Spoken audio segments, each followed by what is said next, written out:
Nomi. I never put it down. I always get that question. No, there's nothing good in there. It's just nicotine. That's no fun. I know. I'm getting too old for that stuff. I can't do it like I used to. Every time I do one of these, and I'm always vaping, you know that, Nomi. I'm confused. Who's got the vape? Rick's got the vape. Always got the vape. That's what I thought. Always got the vape. That's what I thought. A question from our chat, Rick, very important question. They want to know, several people want to know, is there THC?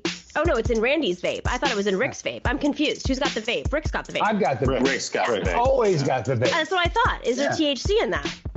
Oh, no. You know something? Every time I do one of these, and I'm always vaping, you know that, Nomi. I never put it down. I always get that question. No, there's nothing good in there. It's just nicotine. That's no fun. I know. I'm getting too old for that stuff. I can't do it like I used to. Every time I do one of these, and I'm always vaping, you know that, Nomi. I'm confused. Who's got the vape? Rick's got the vape. Always got the vape. That's what I thought. Always got the vape. That's what I thought.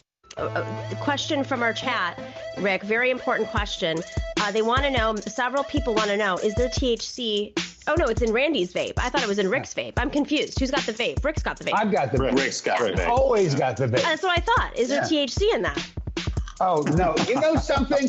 Every time I do one of these, and I'm always vaping, you know that, Nomi. I never put it down. I always get that question. No, there's nothing good in there. It's just nicotine. That's no fun. I know. I'm getting too old for that stuff. I can't do it like I used to.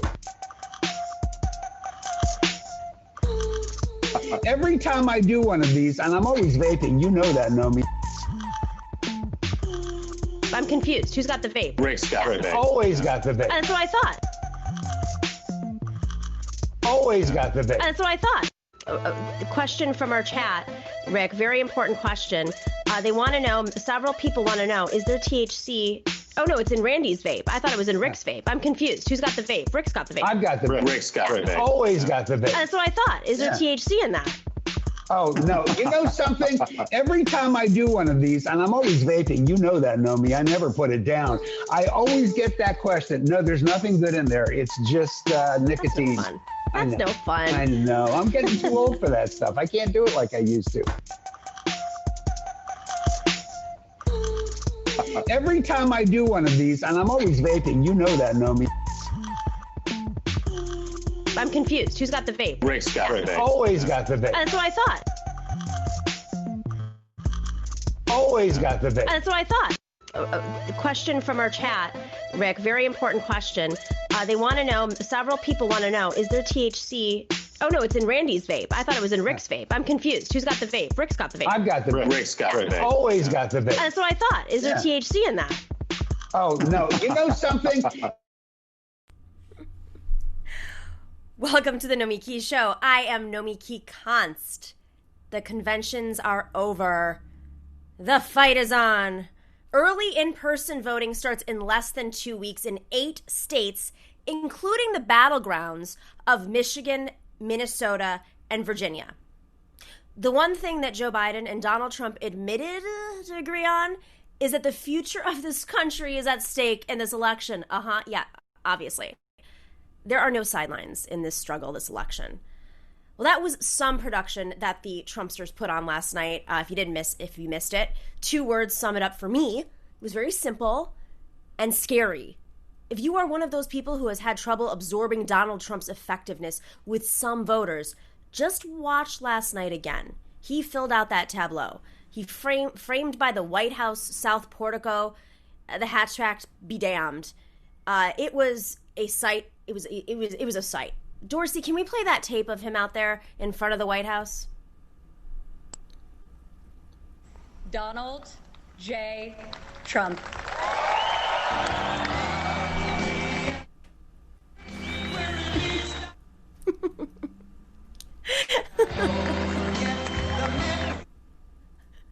We don't want to get... I could sing it.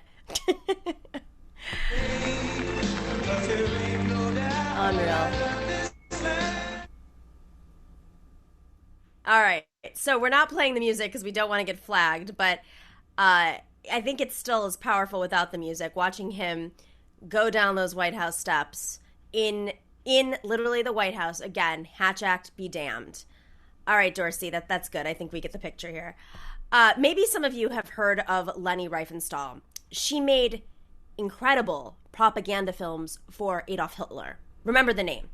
Triumph of the Will. Google it. Watch it. It's her most famous film.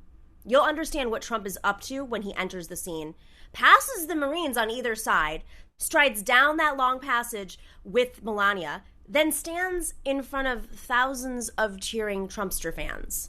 That's all I'll say about this comparison. You can go see for yourself. This was art. And Trump talked last night. He talked, and he talked, and he talked, and he talked some more until he gave the longest convention acceptance speech in history. He beat his own record from 2016. Now, if you've ever seen Bill Clinton speak, that's usually what people say about him. There was the biggest cheer that ever happened at a Democratic convention was when Bill Clinton said, "in closing." So Donald Trump beat his own record and Bill Clinton's record. It was not a pretty speech. Large parts were not true, obviously. It didn't knit together into some sort of coherent case for his reelection. It wasn't a simple message. It was just fragments. But each fragment was like a piece of flying glass to puncture his opponent, or a fish hook to reel in one of his supporters. Sometimes it is important to say what is obvious. We must not underestimate fascist Donald Trump. For progressives, this election is particularly complicated. Our allies want us out of sight, our allies, and our enemy is trying to pull us to the center stage and brand us as too radical with the centrists. We need to ignore all that. We need to speak truth to power, but we also need to speak truth to each other. We need to stay focused on the big issues: good jobs, workers' rights, justice, and climate, and organize, organize, organize. For this election, for down ballot races, for 2022, for 2024. We will be talking later in the show about organizing with purpose. But this country needs Trump and fascism out of office. We know that. But each person we sign up around any of these big issues will probably vote for Biden now and vote for a more progressive future now, down ballot, and for many years to come. We can't win by debating whether we are radical leftists who want to destroy the suburbs. That's not real.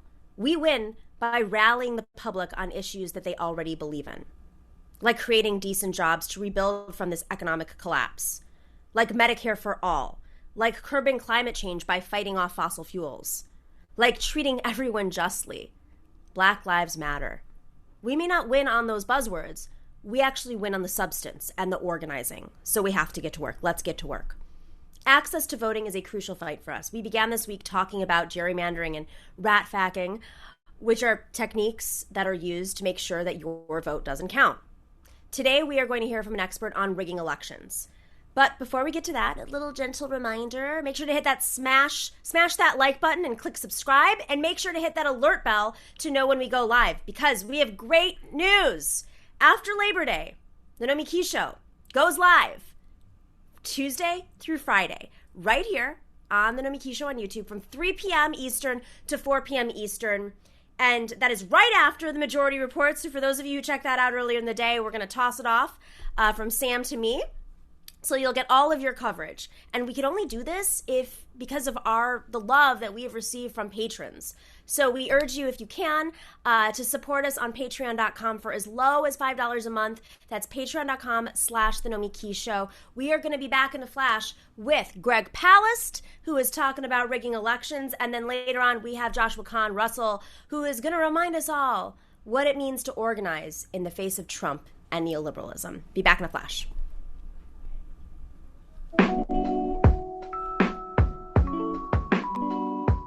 Civvy is an app that helps you find the politicians that best align with your beliefs. Whether quarantining at home alone or with family, it's as if it were the holidays. Gone are the days of no politics at the dinner table. We talk about our positions and express our support of politicians that we believe support our ideals. But in truth, how can we be sure that they actually do? There is a lot of noise out there. And recently, it feels like our assumptions about the world are being challenged every day. Civvy is an app here to help you navigate the world of information around you, to help you better grow, develop, and understand your political leanings and where you fit in today's political landscape. Their algorithm fills the content based on your stances, shows you leaders who actually match your values, and independent media to help keep you informed. The more you use it, the better it grows. Find Civvy on iTunes today. A question from our chat, Rick, very important question. They want to know, several people want to know, is there THC? Oh no, it's in Randy's vape. I thought it was in Rick's vape. I'm confused. Who's got the vape? Rick's got the vape. I've got the vape. Rick's got the vape. Always got the vape. That's what I thought. Is there THC in that? Oh, no. You know something? Every time I do one of these, and I'm always vaping, you know that, Nomi. I never put it down. I always get that question. No, there's nothing good in there. It's just nicotine. That's no fun. I know. I'm getting too old for that stuff. I can't do it like I used to. Every time I do one of these, and I'm always vaping, you know that, Nomi. I'm confused. Who's got the vape? Rick's got the vape. Always got the vape. That's what I thought. Always got the vape. That's what I thought. A question from our chat, Rick, very important question. They want to know, several people want to know, is there THC? Oh no, it's in Randy's vape. I thought it was in Rick's vape. I'm confused. Who's got the vape? Rick's got the vape. I've got the vape. Rick's got the vape. Always got the vape. That's what I thought. Is there THC in that? Oh, no. You know something? Every time I do one of these, and I'm always vaping, you know that, Nomi. I never put it down. I always get that question. No, there's nothing good in there. It's just nicotine. That's no fun. I know. I'm getting too old for that stuff. I can't do it like I used to. Every time I do one of these, and I'm always vaping, you know that, Nomi. I'm confused. Who's got the vape? Rick's got the vape. Always got the vape. That's what I thought. Always got the vape. That's what I thought. A question from our chat, Rick, very important question. They want to know, several people want to know, is there THC? Oh no, it's in Randy's vape. I thought it was in Rick's vape. I'm confused. Who's got the vape? Rick's got the vape. I've got the vape. Rick's got the vape. Always got the vape. That's what I thought. Is there THC in that? Oh, no. You know something? Every time I do one of these, and I'm always vaping, you know that, Nomi. I never put it down. I always get that question. No, there's nothing good in there. It's just nicotine. That's no fun. I know. I'm getting too old for that stuff. I can't do it like I used to. Every time I do one of these, and I'm always vaping, you know that, Nomi. I'm confused. Who's got the vape? Rick's got the vape. Always got the vape. That's what I thought. Always got the vape. That's what I thought. A question from our chat, Rick, very important question. They want to know, several people want to know, is there THC? Oh no, it's in Randy's vape. I thought it was in Rick's vape. I'm confused. Who's got the vape? Rick's got the vape. I've got the vape. Rick's got the vape. Always got the vape. That's what I thought. Is there THC in that? Oh, no. You know something? Every time I do one of these, and I'm always vaping, you know that, Nomi. I never put it down. I always get that question. No, there's nothing good in there. It's just nicotine. That's no fun. I know. I'm getting too old for that stuff. I can't do it like I used to. Every time I do one of these, and I'm always vaping, you know that, Nomi. I'm confused. Who's got the vape? Rick's got the vape. Always got the vape. That's what I thought. Always got the vape. That's what I thought. A question from our chat, Rick, very important question. They want to know, several people want to know, is there THC? Oh no, it's in Randy's vape. I thought it was in Rick's vape. I'm confused. Who's got the vape? Rick's got the vape. I've got the vape. Rick's got the vape. Always got the vape. That's what I thought. Is there THC in that? Oh, no. You know something? Every time I do one of these, and I'm always vaping, you know that, Nomi. I never put it down. I always get that question. No, there's nothing good in there. It's just nicotine. That's no fun. I know. I'm getting too old for that stuff. I can't do it like I used to. Every time I do one of these, and I'm always vaping, you know that, Nomi. I'm confused. Who's got the vape? Rick's got the vape. Always got the vape. That's what I thought. Always got the vape. That's what I thought. A question from our chat, Rick, very important question. They want to know, several people want to know, is there THC? Oh no, it's in Randy's vape. I thought it was in Rick's vape. I'm confused. Who's got the vape? Rick's got the vape. I've got the vape. Rick's got the vape. Always got the vape. That's what I thought. Is there THC in that? Oh, no. You know something? Every time I do one of these, and I'm always vaping, you know that, Nomi. I never put it down. I always get that question. No, there's nothing good in there. It's just nicotine. That's no fun. I know. I'm getting too old for that stuff. I can't do it like I used to. Every time I do one of these, and I'm always vaping, you know that, Nomi. I'm confused. Who's got the vape? Rick's got the vape. Always got the vape. That's what I thought. Always got the vape. That's what I thought. A question from our chat, Rick. Very important question. They want to know. Several people want to know. Is there THC? Oh no, it's in Randy's vape. I thought it was in Rick's vape. I'm confused. Who's got the vape? Rick's got the vape. I've got the vape. Rick's got the vape. Always got the vape. That's what I thought. Is there THC in that? Oh, no. You know something? Every time I do one of these, and I'm always vaping, you know that, Nomi. I never put it down. I always get that question. No, there's nothing good in there. It's just nicotine. That's no fun. I know. I'm getting too old for that stuff. I can't do it like I used to. Every time I do one of these, and I'm always vaping, you know that, Nomi. I'm confused. Who's got the vape? Rick's got the vape. Always got the vape. That's what I thought. Always got the vape. That's what I thought. A question from our chat, Rick. Very important question. They want to know. Several people want to know. Is there THC? Oh no, it's in Randy's vape. I thought it was in Rick's vape. I'm confused. Who's got the vape? Rick's got the vape. I've got the vape. Rick's got the vape. Always got the vape. That's what I thought. Is there THC in that? Oh, no. You know something? Every time I do one of these, and I'm always vaping, you know that, Nomi. I never put it down. I always get that question. No, there's nothing good in there. It's just nicotine. That's no fun. I know. I'm getting too old for that stuff. I can't do it like I used to. Every time I do one of these, and I'm always vaping, you know that, Nomi. I'm confused. Who's got the vape? Rick's got the vape. Always got the vape. That's what I thought.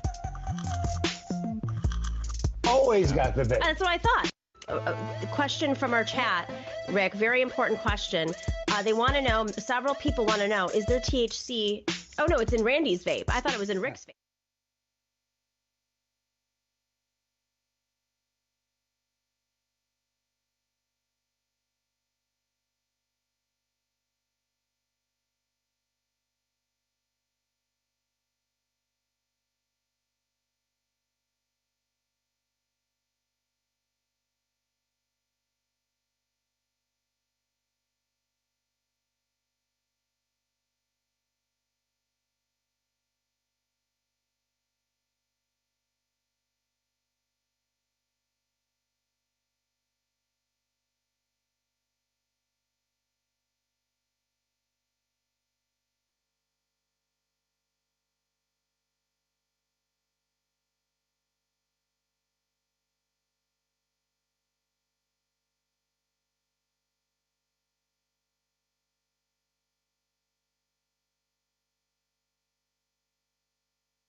Know something?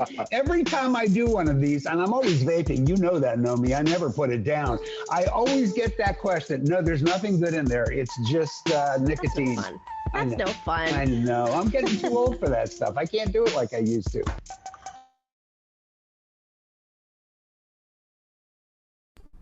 Hey guys, welcome back to the Nomiki Show. Thanks for your patience there. Looks like Greg Palast is having a little bit of a delay, so we're going to talk a little bit about some news. First thing, this just came out. Donald Trump's acceptance speech was viewed by fewer people. It's like he lost the popular vote for viewers, but not by much, actually. He had an average audience of 21.6 million viewers, and I believe the day after, Biden's was around 22 million, but through streaming devices and everything like that, they aggregated 24.6 million. This is big news, I guess. This is what they're running on. One's more popular than the other. I don't know. But other news out of the convention yesterday, you guys may have seen that Rand Paul was, quote, attacked by an angry mob, as he said. And it's pretty extraordinary, actually. So Rand Paul tweeted out, Dorsey, can we show the tweets and some of the footage of that? He tweeted out, this is amazing. So Rand Paul tweeted out, just got attacked by an angry mob of over 100, 1 block away from the White House.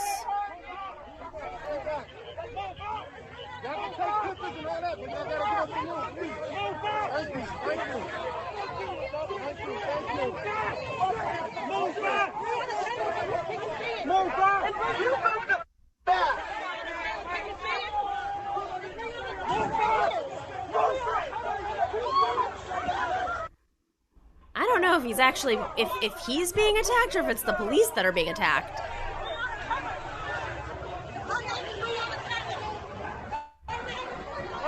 Hi, Nomi. This is Dorsey. There's another angle I'll try to find where it's from across the street and you see that like there's barely even a crowd. It's kind of there's nobody there. Yeah, I'd love to see that. Let's. I mean, the street looks really empty. It just seems like basically what happens when you have. Oh yeah, it's half of it's press. Look at all the cameras.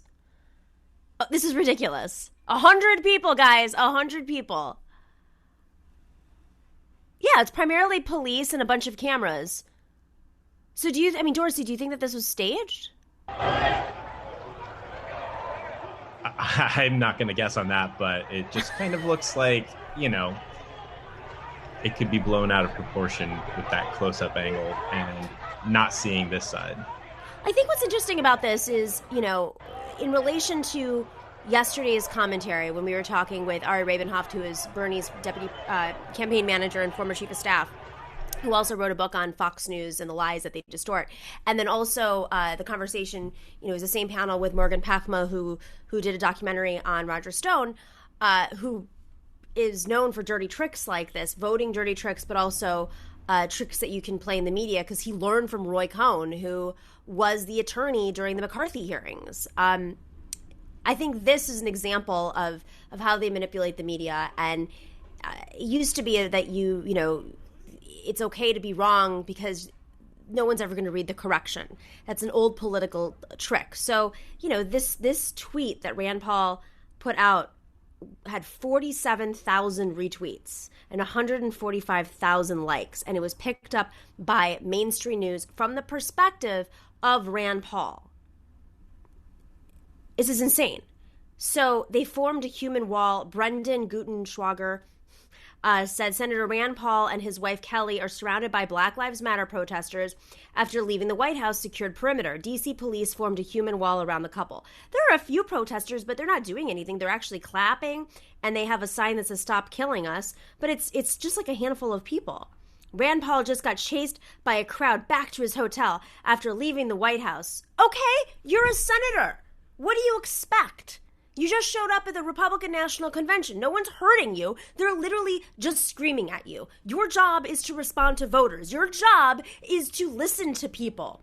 If you don't want to deal with people, then get out of a glass house. This is insane. Absolutely crazy here. And what's really fascinating about this is, if you recall a few years ago, Rand Paul was one of the biggest critics of Donald Trump. I mean, all of these people that went on stage were big critics of Donald Trump. We know that. I mean, Mitch McConnell. You could see he was so careful with his words yesterday in his speech, in which he was endorsing Donald Trump, but it was basically so that you could preserve all these conservative policies and go after the left. I mean, I if you get a chance to go back, maybe we'll cover that next week when we go live. Quick programming note. So Dorsey is our producer, super excited to start this show, but we are starting a show after Labor Day. And so it's going to be here on the Nomiki show. It's going to be 4 days a week, starting Tuesday, going until Friday, right after the Majority Report for 1 hour. We're going to focus on a lot of the issues that we talked about in the convention, but we're going to focus a lot more on movement building and the tactics that the right and the centrists use against us and how we can be more prepared. I think over the last over the last few weeks, there's been a lot of conversation, especially on our show, in relation to cancel culture. And we've seen people like Alex Morse and Asan Lakey, who's a congressional candidate also in Massachusetts. We see Shahid Buttar. A lot of candidates in the last few weeks have had stories come out about them in which when you start to read through the details, you're like, well, where are the specifics? Where has this been fact-checked? Are reporters doing their jobs? And people will write something on a Medium post, it will get circulated, and then reporters, as we discussed yesterday, reporters will talk about the allegation without fact-checking it. And I'm not saying any of these things are not true or true, they're just not being reported on thoroughly. And so the cancel culture movement, if you will call it, is being used as a weapon. And I think we need to understand how to look into what's true and what's not and what kind of red flags there are. In all three of these instances, they involved people who were involved in campaigns early on, and then it was reported out in the final weeks of the election. That's just old trickery. Old political trickery is, an opponent will look at someone's financial filing, see who is no longer employed. Sometimes they'll go to them. Sometimes they won't. Sometimes it just happens independently, but that is why reporters need to ask those questions. That's why they can't just report on an allegation. They actually have to understand, where is this coming from? Why is it? It doesn't mean that it's always false. It just means, where is it coming from? Some of the best stuff comes out from an opponent, but we as a movement need to be aware of what kind of tactics are being used against us to divide us, so that we're not prioritizing combating climate change. So we're not prioritizing having solidarity so we can actually fight for workers' rights. So this is a kind of conversation we're going to have around this show. We're going to bring on folks who have written about these tactics, who've written about the dirty tricks from the Republicans, dirty tricks from centrists. They're using the same ones right now. Dorsey, do you have anything from the march? Has anything popped up? Yeah, I've got something set up. Okay. It was retweeted from earlier today, and Joshua Potash tweeted it out and said it was probably it was an incredible moment from DC today, and I was going to line that up. So it's about 5 minutes long, so we can play it through at the break. Great. Let's put that out now.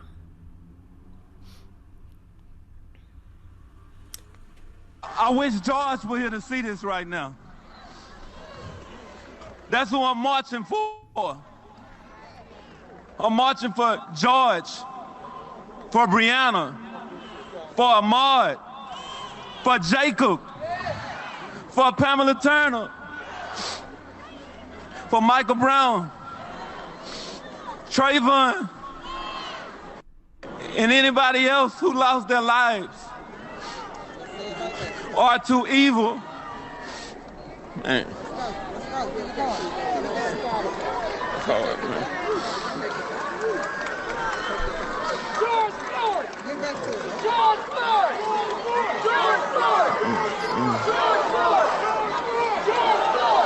I got you.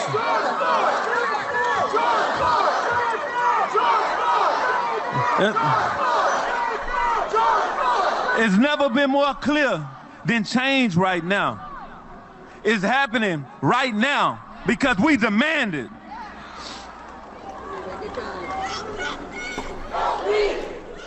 Everyone here has made a commitment because they wouldn't be here for no other reason right now. It's hot, and I know it's hot, but as of now, we here because we are being fried right now, man. All right. Man, Bridget. You good? I'm trying. I'm good. I'm good. I'm good. I got it. I got it.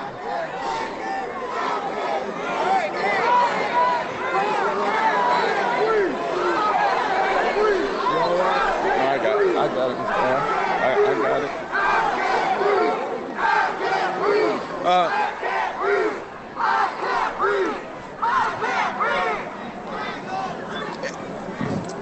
As of now, everybody out here right now, our leaders, they need to follow us while we're marching to enact laws to protect us. Man, it's hard, man. It's really hard. I'm so sorry, man.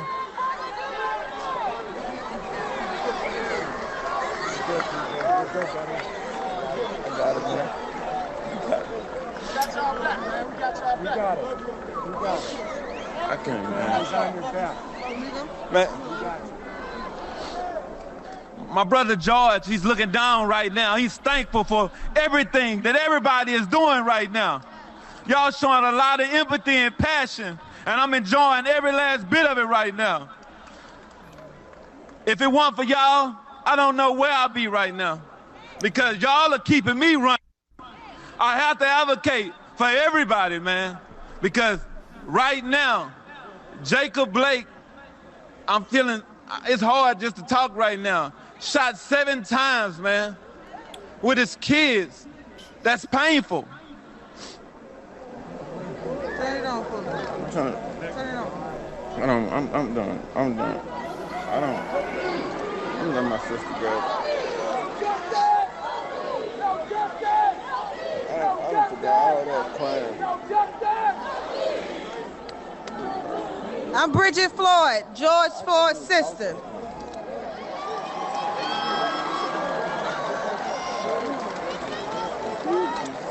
I want you guys to ask yourself right now, how would the history books remember you? What will be your legacy? Will your future generations remember you for your complacency, your inaction? Or will they remember you for your empathy, your leadership, your passion for weeding out the injustices and evil in our world? You know, Martin Luther King stood here 57 years ago, and he told the world his dream. But I don't think y'all know that we're here right now and have the power to make it happen. I don't think y'all hear me. But we have to do it together. We have to do it together for our generations to come, our children. My brother cannot be a voice today. We have to be that voice. We have to be the change. And we have to be his legacy. Thank you from the Floyd family.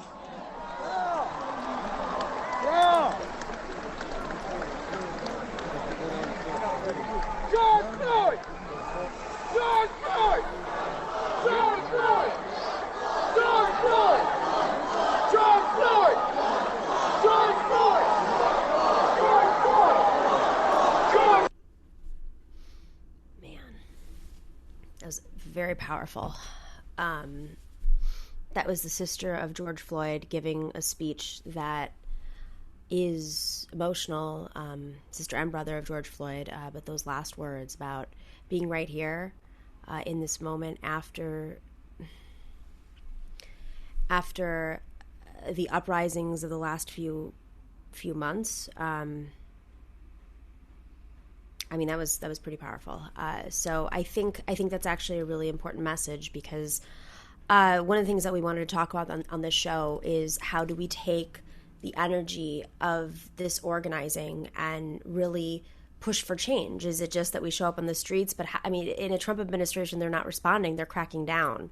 So what does it take? What does it take for this movement to succeed? And especially when the Trump administration and fascism is really cracking down on us. And then we're, like she said, you have to do it together. We have to do it in solidarity. How do we make sure that we're acting in solidarity and not pitted against each other? I'm really excited to have a friend of the movement, of the show. He was a regular on the Michael Brooks show. He's an organizer. He's a campaign strategist. He's executive director of the Wildfire Project. It's an organization that helps grassroots groups transform their culture, build power, practice freedom, face challenging dynamics, and win. He is also a facilitator, action coordinator with the Ruckus Society, which is a multiracial network of trainers dedicated to providing the necessary tools, preparation, and support to build direct action capacity for ecological justice and social change movements. I am talking about Joshua Kahn Russell, a friend, an ally. Thanks for joining us today, Joshua. This was a crazy few weeks, and I wanted to end the show with information that people feel empowered. They're probably learning a lot from the last few weeks of programming, history of the Republican movement, history of the neoliberal movement, tactics that they've used against us, and I think it's important for us now to know how to organize with our hearts fully and focusing on the big prize. And I couldn't think of anybody else but you, Joshua. So thanks for joining us. Thanks so much for having me. I'm so excited to be here. I've just been really grateful for your coverage these last 2 weeks, but especially this last week. It's been grounding for me. Thank you, Joshua. I appreciate that. So I want to start off because we've talked a little bit offline about this. You were at the RNC 2004, I believe. So this is like the height of the Bush era. We're the same age. That, for the kids watching... For the kids watching, George Bush, no matter how hard the neoliberals want to sanitize him, he killed hundreds of millions of people. So, let's just put that out there right now. So we were showing up in the streets, our generation, as we were in college, showing up in the streets protesting the Iraq War and even the war in Afghanistan, post 9/11 generation. So you went to the RNC in 2004. What did you experience there? What a mess. And so many parallels to the RNC this week. But so to set the table a little bit, so Bush was going for a second term. We were about a year and a half into the anti-war movement having cohered in that phase of it. And, a lot of the street heat that was going on was both coming from that movement and then also from what was called the global justice movement, or, at the time it was often popularly known as the anti-globalization movement. WHO, and so those folks. Yeah, WTO, yeah. And the clearly my mind is where the pandemic is right now. Thank you. Totally. I mean, how can it not be? WHO's, yeah. How can it not be? I mean, and yeah, we could talk about. Well, I digress. The milieu of that movement was a mixture of labor, environment, and also a number of frontline people of color, base building organizations that were primarily in solidarity with the global South around debt relief and things like that. And at the RNC in 2004, basically, that moment was a lot of outrage at Giuliani in particular with his exploitation of 9/11. New Yorkers hated it. And the GOP chose to have their convention in New York for propaganda reasons in order to build on and exploit 9/11. And which I know we were just talking about this last night, but it's just wild that more Americans have died of coronavirus during the RNC this year than died in 9/11. And how much... that was just peak 9/11 exploitation moment. And so there was a call out for grassroots activists to come disrupt the convention or even attempt to shut it down. And, there wasn't a lot of strategy to it at the time, but the main purpose was to provide a counter narrative to that, to say, New Yorkers don't actually want you here. You're not the heroes of New York. And so, the other piece of that landscape was there was a coalition called Still We Rise, which was about 50 or more local base building, grassroots, poor people's organizations, people of color groups, and groups like ACT UP. And another piece of context I'll just share before jumping into the story, since I'm just meeting your audience for the first time, is that, so I've spent about 15 years as a civil disobedience coordinator and trainer. and with a group called the Ruckus Society primarily. And that has looked like, it's not a role that I play much anymore, but it's been doing multi-sectoral movement work with grassroots campaigns that are looking at a moment where they need to escalate and escalate pressure on their target. And so in that regard, a lot of the nonviolent direct action and civil disobedience was planned, purposeful. I've been arrested many times, and it was always with a level of intention. And I only tell arrest stories really when I'm training activists for the sake of drawing out tactical lessons. And I've never told this one before. So this is a Nomiki show exclusive because this is actually the first time I was arrested, and there was no strategy to it at all. There's very few like tactical lessons you can pull from it. And I also, have a bit of caution sharing stories like this because I think it's weird to romanticize arrests. So just want to also state that. But the reason the 2004 RNC was significant, we need to go back in time one further year to Miami. There was a mass mobilization in 2003 against the FTAA, which was the expansion of NAFTA.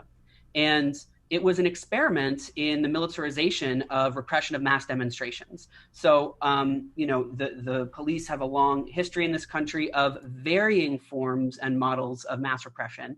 This was a hard pivot towards a new way of being. It was called the Miami model. And in that moment, there was about 500,000 people coming out from the movement that I described earlier, which are, primarily teachers, unions, farmers, students.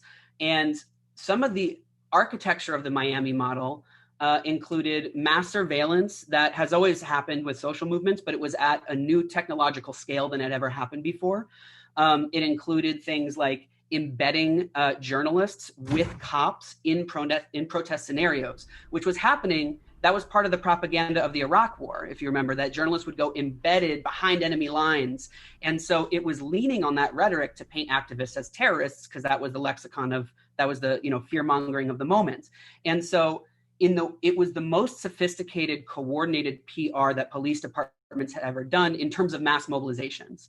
And so as there were sort of journalists that were really trained to have an us versus them mentality in their relationship to protesters versus police, there was also all of this new level and mandate for statewide interdepartmental cooperation, the mass purchase of all kinds of military toys, in addition to what are now, called less lethal weapons, all kinds of new forms of tear gas, sound cannons, things like that. It was also the pioneering of, the creation of what were called free speech zones, of where the police would specifically, strategically say, where are protesters trying to get to? We're going to cordon that off and prevent them from getting there. New relationship to barricades and fences, things like that. It was also when there was new tactics emerging like kettling, which is really common now. Explain what kettling is to folks, which is real fun. So kettling is basically where the police try to herd protesters onto a block. And when they get on that block, they pop up a bunch of usually like orange netting, and then pop up orange netting on the other side. And then you're caught in the kettle, and it's just a mass arrest of everyone who is on the block. And it was also, the last thing I'll just say about the Miami model is it was really Trumpian in the sense that it was all about a show of force. Like police would be doing PR, like training drills in public, and it would be, press hits in order to intimidate people. And at the end of that 2003 demonstration, the Miami Police Department paid out over $500,000 in police brutality settlements. And whoa. Yeah, it was extreme. And, extreme for the time, not extreme anymore, or even the next year, because the reason why the Republican National Convention in 2004 is significant was it was a specific attempt to nationalize the Miami model and to prototype it so that it could be used in police departments around the country, and also explicitly be done in coordination with the major political party.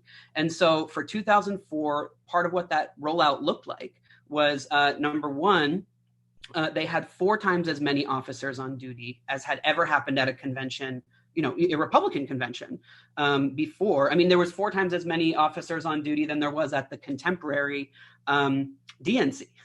And in addition to, and I guess I'll also just say a couple points of relation of how some of that architecture evolved into today, where it's basically on every single one of those points, it's escalated, and then of course become extra hyper-racialized in this moment as well, to the point where this whole last week in the RNC, Trump's kind of strong man talking about punishing activists, the way that they paint that us versus them rhetoric, is sort of direct, and especially this embrace of Kyle Rittenhouse, which we could put a pin in and talk more about another time, is or maybe Kyle later. Rittenhouse being the kid, 17-year-old white boy who murdered 2 people on the streets because he thought he was some sort of military vigilante, brainwashed.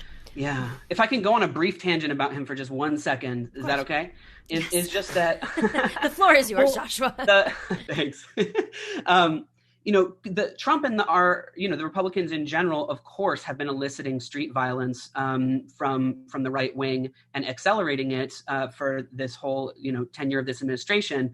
But this is really a turning point in the way that Tucker Carlson and Coulter and others embraced him in lifting up. Like it's no longer giving tacit consent or making excuses. It's actually a celebration of murder. And the reason why that turning point feels significant to me is that one of the cornerstones of fascism is the relationship between a ruling party and a violent street movement, which they've been trying to build and pump up for years now. And it's a different, they're moving into a different way of relating to that. And that is terrifying. But I digress. So no, I mean that is terrifying. They keep saying it's a violent street movement, yet there's no violence from the protesters. If anything, it's there's some property that has been affected, whether it's from the peaceful protesters or somebody else who's trying to gin something up. The violence has been against Heather Heyer. It's been against these two these 2 peaceful protesters by a vigilante. It's been from the right wing. So I hear what you're saying there. It's also a crime. It's like actually a crime. Yeah. I mean, and there's a structural relationship that they have with organized militia groups, which is sometimes the word violence can be applied to all kinds of things. But in this when you say structural relationship with organized militia, you mean the bad actors, the vigilantes, or the media? Yeah. I mean, the way that the Trump administration, they're aware of the makeup of whether that's the 3%ers or, they have a map and signal to them in varying kinds of ways, because they know that they need those kinds of boots on the ground to enforce a level of repression, which is coming, if they get another term, they're just going to keep sprinting in this direction, and I think Tucker Carlson's reaction to it was a real, if you needed more evidence of that, and, but let's go back to the 2004 moment, which is that, so they had about 12,000 cops to deal with, this convention. And there was about 500,000 protesters that came out. And they began spying on activists over a year in advance. And from coast to coast, they were sending NYPD officers to infiltrate activist organizations, even up in Montreal in Canada. And there was, at the end of this thing, I said before about how there's $500,000 of lawsuits in 2003. After the RNC, they paid out $18 million in police brutality lawsuits. And through the course of that, of course, the NYPD still did not admit liability. And at the time, Bloomberg was defending the NYPD using the exact same rhetoric that the Republicans are using now, of creating this sort of specter of fear of violence from protesters that justifies any level of repression that's needed to, because the barbarians are at the gates and whatever. It's eerily similar. And so, I was a fresh-faced 20-year-old and, was not playing an organizing role in this demonstration. I showed up as part of it was so mild, Nomiki. It was like a critical mass bike ride, was it like Rand Paul's, mob? Well, it was about as chaotic as that. In terms of what we were doing is they're such crybabies. They're such crybabies. But we were basically occupying space we were in coordination with groups that were trying to shut down different intersections, and so we would ride our bikes, as thousands of us, throughout the streets in New York. And we were breaking no laws except for maybe running red lights on bicycles. And we got kettled. So, we turned into a block. They put up the orange netting. They arrested everyone on the block. And the cops at the time were out of control for the time. That was the first time that I'm aware of that, a police officer rammed a crowd of protesters with a motorcycle, for example. And one thing that struck me about that experience was just, I spent a lot of hours just sort of handcuffed behind my back on like the hot cement, watching the total disorganization of the police. My main memory was just how disorganized they were. They were constantly arguing with each other about chains of command and jurisdiction, because it was like this, huge sort of like beehive of multiple departments. And there was also, because the arrests were just of anyone on the block, like the woman who was arrested next to me was like a German au pair who was like walking out of her apartment and got, just happened to be on the block. And my arresting officer was very interesting. He was very approval seeking. He was constantly being yelled at by other cops in a way that was he was just dripping in shame. And he kept he would try to make jokes with us. And we're like, we're not your friend, dude.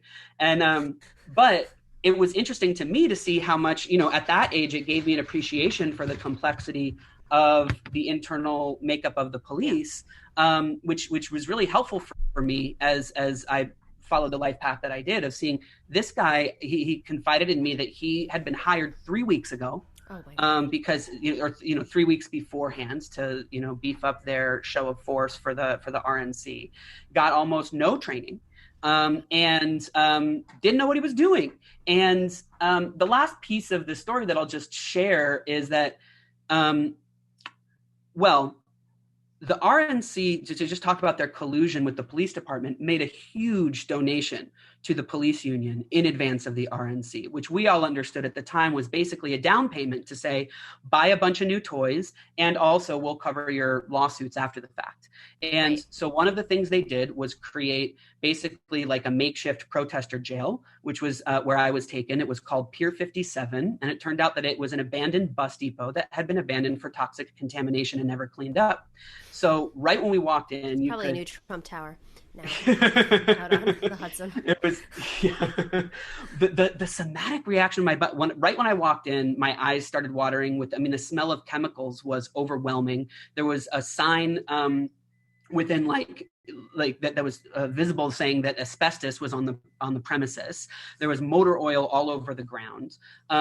There was also it was funny. That moment in, my friend Nato Green often tells jokes about the sort of self-segregating divisions of protesters in that movement. And, really? When we get arrested, it's we're all put in a cage, and it's we self-segregate based on the reasons you came to the RNC. So it was the people who are anti-imperialists in this corner, and the people who were against Islamophobia in that corner, and the peace and justice people in that corner. And the left is very good at self-segregating. But so I was kept there for almost 2 days, which is illegal because you're only allowed to be held without an arraignment for 24 hours. I was charged with 15 different absurd things. And my arresting officer brought me the list. And I was like, are you really going to tell them that I did this? This is ridiculous. And he just looked at his shoes and shuffled away and just had no, and eventually charges were dropped. But the experience for me was that, and this is another reason why I don't tell this story, is it's kind of gross, but I've always had, a chronic inflammatory kind of skin, extreme eczema. I walked in with totally clear skin. I walked out with open sores covering my body. I looked like a literal zombie. And it actually fundamentally changed the health trajectory of my life. And it's still something I struggle with today. But one thing that also struck me at that time from the chemicals and the stress. From the chemicals, just the the level that was partly why such a high why the payout for the class action lawsuit was so big, was so many people had medical conditions from being held in that place. And everything I saw in there was, there's the national or the natural extension now of all of that model being enhanced by white supremacist fear mongering. And, through all of my journeys of doing this work as an activist, the disparity between treatment, the racialization of treatment between me and my Black and brown comrades was so blatant. It was just so blatant that it was used not just as a way to repress people of color whose activation they fear the most, but also to explicitly, give warnings against multiracial organizing, which is one of the ways that they try to divide us. And they're doing that right now. I mean, just shifting, if it's okay, just to shift a little bit into the present state.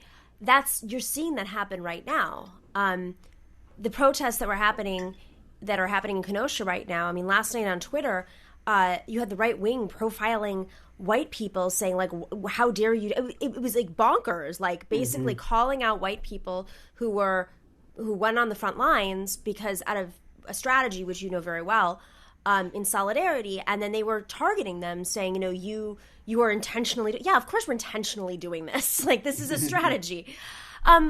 So Joshua, just pivoting a little bit because, looking forward, there's fascism. I keep hearing this over and over. Fascism is coming. No. Fascism is here. It's been here for decades. We knew that is a form of fascism.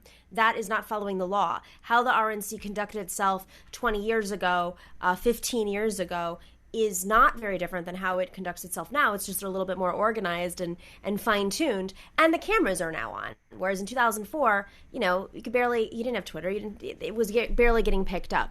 So you mentioned like how the left likes to self-segregate and sometimes we go at it with each other, and that is that's no joke. That is what has killed many movements in the past, and we have this extraordinary moment right now where you definitely have two generations, millennials and Zoomers, who are far more progressive than previous generations and far more diverse too. It's a very diverse group of people and much larger generations. So how do we focus? How do we focus and not fall for the tricks that the right wing and the capitalists use against us? Because it happens, and it is happening.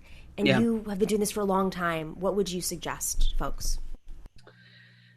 Oh, well, there's so much I want to say about building healthy organizations where we learn how to take care of each other through crisis. But in order to contextualize that, I also just want to describe the terrain that I see us on right now, because, I was watching, your show earlier when you were showing clips from that DC march and really feeling the diversity of emotions in my heart of feeling so inspired by the outpouring of movement organizing that's happening now, while such a tremendous level of horror and despair about the material conditions of our world, and having the emotional intelligence to be able to hold both simultaneously is actually one of the skills we need as activists. And which is why I'm so inspired this week by the Wildcat NBA strikes, and that, the movement for Black Lives is, the largest movement in history, is acknowledged even by the New York Times. And I think what I just want to say about the future as I see it coming is the turbulence that we're experiencing now is not going to slow down. It is only going to accelerate for the rest of our lives. And the way that I think about it is primarily, most of my background is working on climate change. And there's literally ashes falling from the sky in where I live in California right now as I speak, while two hurricanes are barreling down on us. And so all of the systems that support life on this planet are in free fall or collapse. And that is putting pressure on our political, economic, and social systems and testing them in a variety of ways.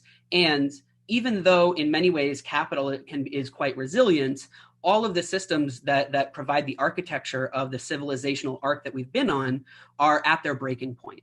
And so because of that, I believe that patriarchy, white supremacy, and capitalism are a thrashing, dying beast.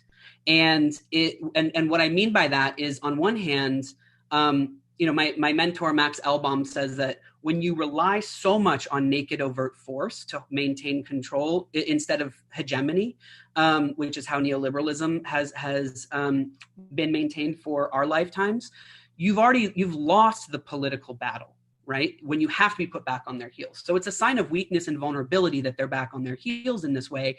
And they also, a dying beast is when it's at its most dangerous, because they literally believe their way of life is at stake right now. And it is, but not at all in the ways they think it is. And so they might lose their fifth home. Yeah. Oh God, God forbid you pay taxes. All the money they spend on oppressing us, they could just or pay all their these taxes. Projections about the culture wars. They're just, afraid of the country getting browner, But so from an organizer's perspective, when the contradictions get heightened and a society gets more polarized, the double-edged sword there is it becomes a lot more dangerous, but it also is where there's openings for real transformational change. And transformational change is the only, the status quo is not, we're not ever going to go back to that. It just can't hold.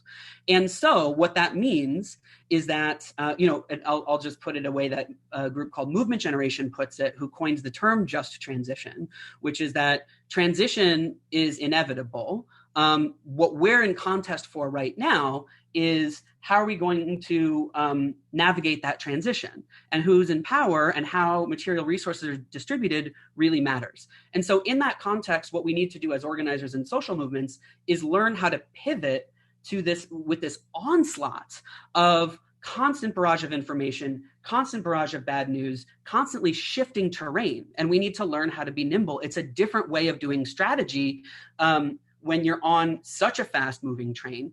And for me, and this is the cornerstone of the organization that I direct, the Wildfire Project, is about seeing movements as the heartbeat of a movement is an organization, and would just say the thing you need to do is join a group. It can be any kind of group. It could be a grassroots activist group. It could be a party formation. It could be a union. It could be a co-op. But either way, we need to learn how to be together in groups again in this hyper alienated society that we're in, of experiencing so much of the world and politics in an individuated way through a screen. And once we learn how to be in groups together, that's how we reclaim our humanity, discover our purpose, learn how to take care of each other, build real material bonds of solidarity, because which is why Wildfire focuses on healthy groups. And to us, what a healthy organization looks like is one that can keep its eyes on the prize in the way that you were just talking about, of not getting distracted when the establishment is like, look over here, to be able to work productively in multiracial coalitions, to be able to lean into generative and conflict and transform conflicts between us so that we can build genuine unity, not this sort of like false big tent unity, but unity that's aligned in collective material self-interest, as well as having the internal resources to draw upon to stay in the fight.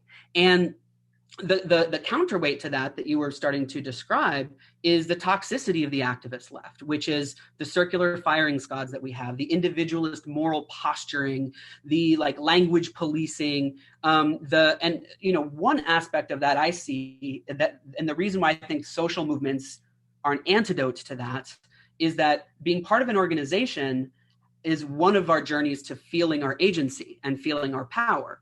And I see a lot of the toxicity of the call-out culture stuff as a function of disempowerment. And the left is very good at self-marginalizing and sort of stewing in its disempowerment. And if you don't feel like you can actually, if you just want to punch Trump in the face and you'll never be able to do that, you can at least punch the person sitting next to you for only agreeing with 99% of what you think. Right. And so you act within a sphere in which you feel agency to have some kind of impact. And within a lot of the left, well, we can at least take down our own leaders, we can at least go after people who are visible for not being perfect. And that if that's your only sense of agency, it can be very compelling, And so that's why the last thing I'll say, can I say one other thing? I know I've been kind of monologuing a bit. No. This is like an education with Joshua Kahn Russell. Well, the thing that I've learned the most, and part of the path that I'm on with the Wildfire Project, is also in order to build a social movement and in order to be a good organizer, no matter your theater of engagement, no matter your terrain, you have to be a student of how human beings function. And in order to understand human beings, you need to understand trauma, that we are creatures, that most of our behaviors are acting out of our subconscious and our neural architecture trying to keep us safe. And we are all traumatized in ways that we are unaware of because we live in an alienated, disconnected society. And there's varying layers of trauma. But living in a patriarchal, capitalist, white supremacist country divides us from self, all of us, let alone the level of trauma that it exacts on people who are in varying places of the hierarchy to maintain that system of domination. And so understanding, like, you want to understand Trump? Understand trauma. That's why he behaves the way he does. Also, you want to understand visionary, beautiful, progressive social movements? Understand trauma, because all of the leaders and organizers that I know got politicized when they identified that the trauma that they hold was not due to their personal failings, but as the result of these oppressive systems that we live under.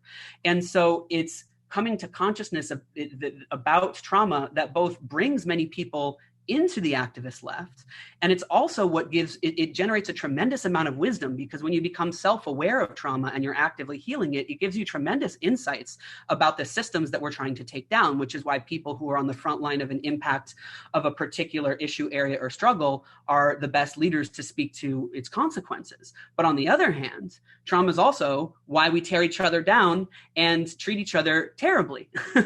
And so in order to build movement organizations that are actually driven by a real sense of love, that do want to win and not just be self-righteous and correct and keep losing, we actually need to learn how to take care of each other through trauma in a context where we're going to be constantly re-traumatized collectively, which is actually a whole different set, rather than different groupings of people being traumatized in ways that they don't see each other through, you know?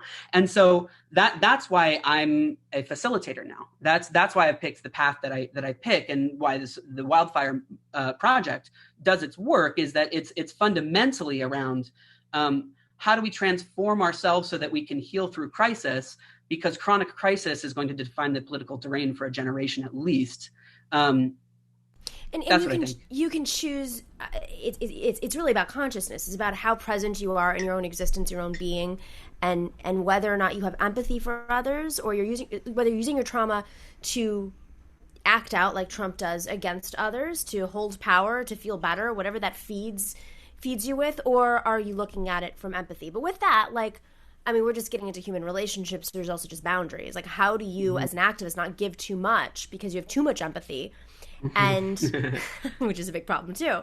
And we see that. I mean, there's just a lot of openness in the community, and I think we're seeing in campaigns a lot of activists join campaigns, and campaigns left campaigns don't have traditional infrastructures in the beginning, especially, and so a lot of folks will come looking to be part of something, and sometimes they come with their trauma. So yeah.